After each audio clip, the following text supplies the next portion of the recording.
Hello everyone, এই ব্লগটা হলো দুদিন আগের।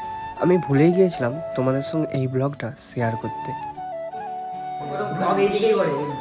আজকে আমি ব্লগ করছি, একটা হচ্ছে বিবাহ শেয়ার করছি। আজকে আমি ব্লগ করছি। তাই ভাবলাম কেননা আজকেই শেয়ার করা যাক তোমাদের সাথে। এই ব্লগটা হলো যেদিন ছোটোর বার্থডে হয়েছিল, সেদিন রাতের বেলা রিতমদের বাড়িতে আমি, ভাই আর বিট্টু মিলে ঘুমাতে গিয়েছিলাম। আর ওদের বাড়িতে ছিল এই লাকি, বাট ওকে আগে আমি দেখে ভয় পেতাম, কেন জানে না। বাট এইবার গিয়ে ব্যাপারটা পুরোটাই উল্টে গিয়েছিল। ওই লাকি আমার কাছে সারাক্ষণ বসেছিল।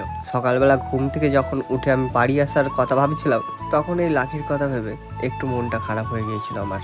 তারপর আমি বাড়ি চলে এসেছিলাম আর সন্ধ্যাবেলা খাচ্ছিলাম চিকেন পকোড়া। এখানে ছিল লোকদি, ওখানে ছিল সম্রাট, আর এখানে আছে দীপঙ্কর, আর শেষে ছিলাম আমি। আর তাড়াতাড়ি করে খাওয়াটা শেষ করলাম। আর আমার ভিডিও তো এখানে শেষ হলো, বাট তোমরা যেতে চ্যানেলটা লাইক অ্যান্ড সাবস্ক্রাইব করে দিও। বাই।